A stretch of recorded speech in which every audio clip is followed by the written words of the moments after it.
بلوچستان سے تعلق رکھنے والے نامور مجسمہ ساز اسحاق لیڑی گزشتہ 3 دہائیوں سے فن مجسمہ سازی کے ساتھ وابستہ ہیں، مگر ان کے مطابق اس فن کو اب تک ملک میں وہ مقام اور پذیرائی حاصل نہیں ہو سکی جس کی یہ حقدار ہے۔ وش نیوز سے خصوصی گفتگو کرتے ہوئے انہوں نے کہا کہ بلوچستان میں مجسمہ سازی کے فروغ کے لیے ماحول سازگار نہیں، جس کے باعث فنکاروں کو شدید مشکلات کا سامنا رہتا ہے۔ اسحاق لیڑی نے اپنے فنی کیریئر میں ایسے شاہکار مجسمے تخلیق کیے جو بلوچستان کی ثقافت، تاریخ اور مقامی طرز زندگی کی عکاسی کرتے ہیں۔ ان کے بنائے گئے مجسموں میں بلوچ روایتی پہلوان، مقامی خواتین کے روزمرہ مناظر اور تاریخی کرداروں کی جھلکیاں شامل ہیں جو عوامی سطح پر بے حد پذیرائی حاصل کر چکے ہیں۔ وش نیوز سے خصوصی گفتگو کرتے ہوئے اسحاق لیڑی کا کہنا تھا، بچپن سے ہی آپ یہ سمجھے کہ میں نے یہ کام سٹارٹ کیا ہے، مٹی کے کھلونے بنائے، پینٹنگ وغیرہ کرتا تھا جیسے بچپن میں بچے کرتے ہیں۔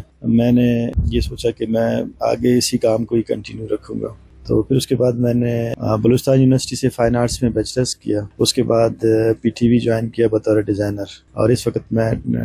ڈیزائن مینیجر کے پوسٹ پہ پی ٹی وی میں کام کر رہا ہوں۔ بہت سارے ایسے کام کیے جو بلوچستان کے مختلف شہروں میں مختلف چوک چوراہوں پہ نصب ہیں، سبی میں ہے، صوبت پور میں ہے، ڈیرہ بگٹی میں ہے، اور پنجاب میں ہے، دبئی میں بھی میرا کچھ کام جو ہے وہ میں نے بھجوایا تھا وہاں،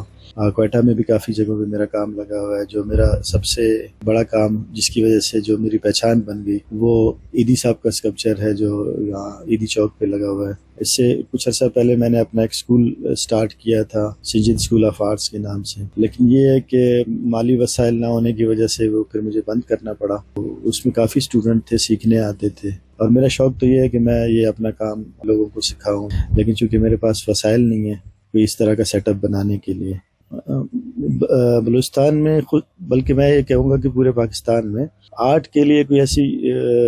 خاص سازگار فضا نہیں ہے کہ جہاں پہ آرٹ اس طرح سے پنپ سکے جس طرح باقی ممالک میں ہے۔ مجھے بھی بہت ساری مشکلات کا سامنا کرنا پڑا، ایون یہ کہ مجھے دھمکیاں تک دی گئی کہ آپ اپنا اسکول بند کریں، آپ اپنا کام بند کریں۔ بلوچستان میں چونکہ 3 یونیورسٹیز تو ایسی ہیں جہاں پہ یہ کام سکھایا جاتا ہے، لیکن جب وہ واپس آتے ہیں تو پھر روزگار کے مواقع نہیں ہیں، یہ ایک حقیقت ہے اور تلخ حقیقت ہے۔ ہم نے بارہا ریکویسٹ کی گورنمنٹ سے کہ جی کالجز میں بھی آپ فائن آرٹس کی کلاسز شروع کریں، وہاں پہ بھی جو یہاں سے بچے فارغ ہوتے ہیں ان کو آپ جابز دیں،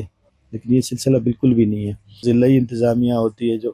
جیسے کوئٹہ کی خوبصورتی کے حوالے سے کام کر رہے ہوتے ہیں، تو ان سے بھی میں نے یہی ریکویسٹ کیا ہے ہمیشہ کہ جی جب بھی آپ کو اس طرح کا کوئی کام شروع کرے آپ یہاں کے لوکل آرٹسٹ کو بلا لیں، سب کو بلائیں۔ اب ریسنٹلی جو ڈی ایچ اے ہمارا ڈیولپ ہوا ہے یہاں پہ، اس میں جتنے بھی آرٹسٹ بلائے گئے ہیں وہ سارے کے سارے باہر سے بلائے گئے ہیں، ان سے کام کروایا گیا۔ تو جب آپ کے پاس یہاں پہ آرٹسٹ ہیں، آپ ان سے رابطہ کریں، ان سے بات کریں کہ جو لوکل آرٹسٹ ہے اس کو کام ملے۔ کوئی چیپ قسم کا کام کہیں سے اٹھا کے لا کے لگا دیتے ہیں، لوگ جو ہے اس پہ تنقید کر رہے ہوتے ہیں۔ اس کی وجہ صرف یہ ہے کہ جو پروفیشنل آرٹسٹ ہیں ان سے رابطہ نہیں کیا جاتا، ان کو اعتماد میں نہیں لیا جاتا، ان کے کام کو آگے نہیں لایا جاتا۔ بلوچستان میں بہت اچھے آرٹسٹ ہیں، میں اگر ان کے نام گنوانا شروع کر دوں تو آپ حیران ہو جائیں گے کہ جی اتنا ٹیلنٹ ہے یہاں پہ اور اس کو جو ہے یوٹیلائز نہیں کیا جا رہا ہے۔ تو میں یہ چاہ رہا تھا کہ میں جو آرٹ سکول بناؤں اس میں حکومت مجھے جو ہے فنڈنگ کرے یا میری مدد کرے، یا اس ادارے کو بنانے میں میرے ساتھ لوگ شامل ہوں۔ ابھی تک اتفاق سے ایسا کچھ بھی نہیں ہوا۔ جیسے ہمارا قومی اثاثہ ہے مہر گڑھ، اس پہ اگر میری مدد کی ضرورت ہو کوئی میوزیم بنانے میں اور اس سارے سلسلے کو دوبارہ سے زندہ کرنے میں، تو میں حاضر ہوں۔ فنون لطیفہ سے وابستہ حلقوں کا کہنا ہے کہ اسحاق لیڑی کا نام نہ صرف بلوچستان بلکہ پورے ملک کے لیے قیمتی سرمایہ ہے جو عالمی سطح پر پاکستان کی نرم شناخت کو اجاگر کر سکتا ہے۔ عوامی اور ادبی حلقوں نے حکومت سے مطالبہ کیا ہے کہ اسحاق لیڑی جیسے ہنرمند فنکاروں کی حوصلہ افزائی اور سرپرستی کی جائے تاکہ یہ اپنی صلاحیتوں کو مزید نکھار سکیں۔ وش نیوز، کوئٹہ، بلوچستان۔